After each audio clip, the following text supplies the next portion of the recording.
What's up, guys? We're working on Dorothy's 383 again, finally. It's moving pretty good on the engine, and then I got to, the heads look pretty good and stuff. They look rebuilt even. But then I got to this hole and put the manifold stud in here, and you can see it's just wiggling around. So the threads are shot in that hole. So we're going to drill it out and Heli Coil it.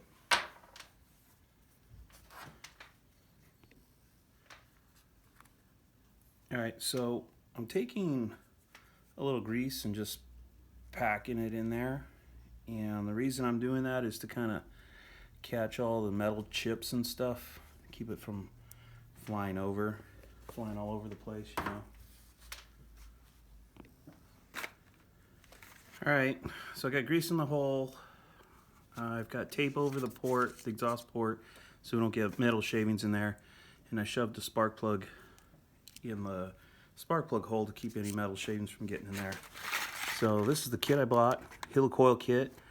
The thread size is a 3/8/16, and right down here in the fine print it tells you what drill to use. So it's a 2564 drill. We're going to drill that out, and then we're going to tap it, and then we're going to insert a Heli Coil.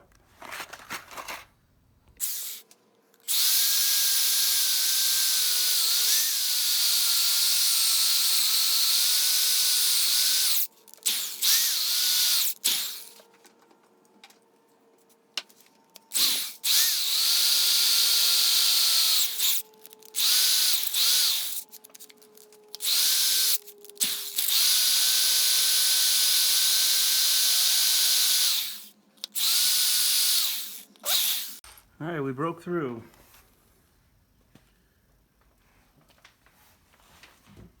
I'm going to take my same greasy Q-tip, try to gather up all the metal shavings and stuff in there. I'll do that a few times.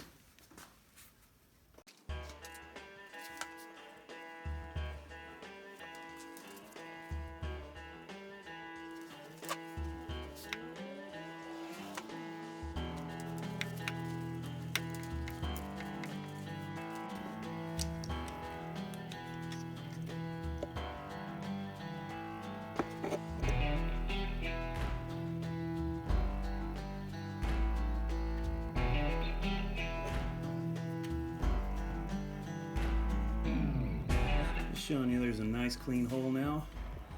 Now I just gotta tap it.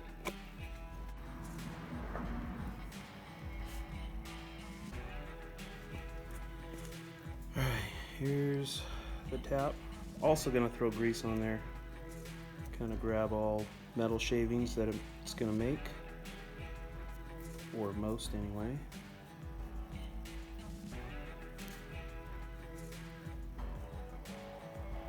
Fortunately, I don't have a small handle.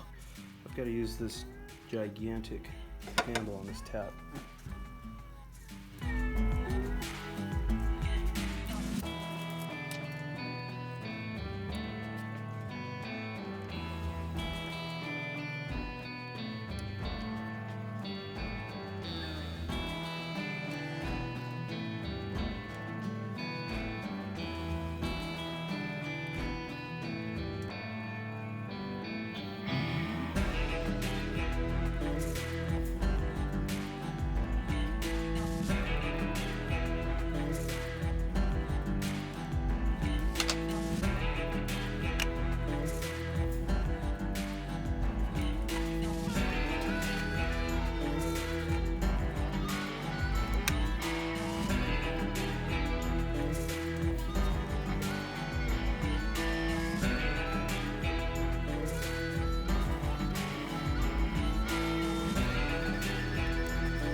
By the way, this is the Heli Coil.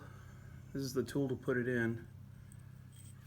Basically, screw it in like that. till the bottom's out, and then screw it into your freshly tapped hole.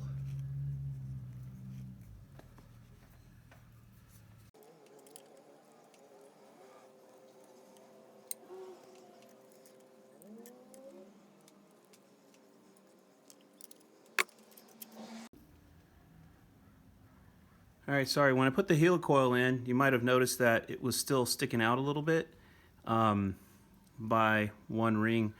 If I had a bottom tap, I could have bottom tapped it and got the Heli Coil in a little farther, but I didn't, so I said screw it, put it in there, took my chances, and it was about a thread off. So I took a screwdriver and brought it underneath this thread that was sticking out up to about that point, and then I took tin shears and snipped it off. So took one ring off, and it's a little bit higher than flush, so I'm going to take a file to it and file it down, but you can see the stud goes in there fine.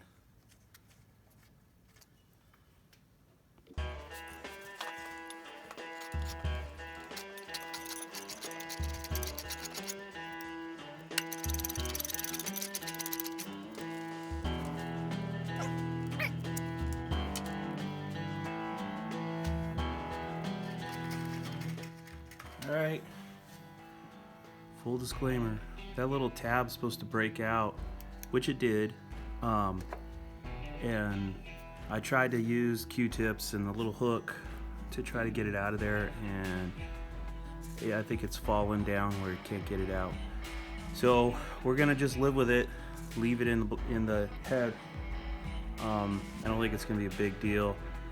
If there's an earlier video where I was changing the freeze plugs on this thing, and there was actually an old freeze plug inside the block, so if it managed to run with that laying in there and staying cool, then I don't think that little piece is going to cause too much trouble. So we'll see what happens. Maybe we'll regret it, but we'll find out. And if we do, it's probably going to be on a Johnny Mopar YouTube video. Alright, I got my stud. I put two nuts together. I'm going to lock them together, tighten them against each other. And then stud in here. Oh, hold on. Get this sealant stuff in there. It's like Teflon tape, but it's like a paste. It's for like pipe fittings and stuff like that.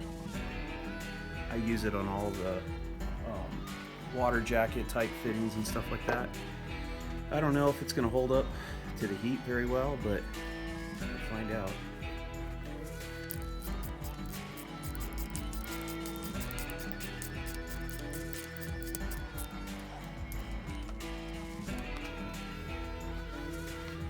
Alright, so if you find yourself in this situation and you tap this hole, I recommend you run a bottom tap behind it. Pay the money and just get an extra tap. So I had ran the tap in, and there's like features on the back side of the water jacket where the tap basically bottomed out against, so I couldn't tap it any further. And in doing so, the tap only went in about yay far or so. That was why some of the threads on the Heli Coil were sticking out. And as you can see, it's at a taper.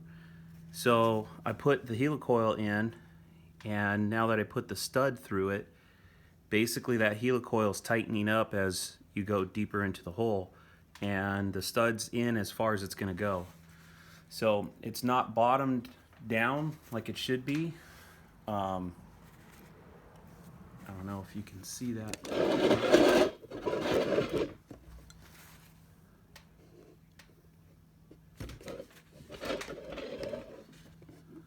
See, it's about, I don't know, 2 or 3 threads out.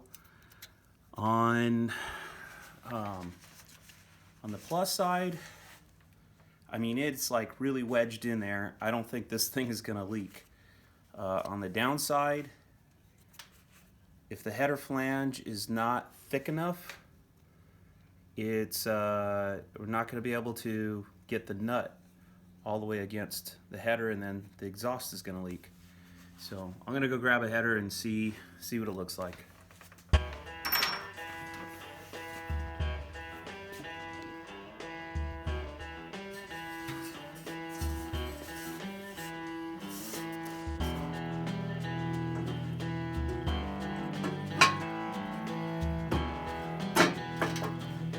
Oh yeah, cool. All right, so the area between the two threads is protruding past the header flange just a hair. After we put a lock washer on there, it's not gonna, and we have a gasket inside of here, we're gonna be able to bolt down all the way and not have any exhaust leaks. So I'm pretty stoked about that. Now, I have to admit, you know, the temptation is to not even show any of this stuff, but this is kind of real world shit. I'm kind of out of options. If I wanted to try to undo the mistake, you know, I could get the stud out okay, but then I'd have to try to drill the Heli Coil out.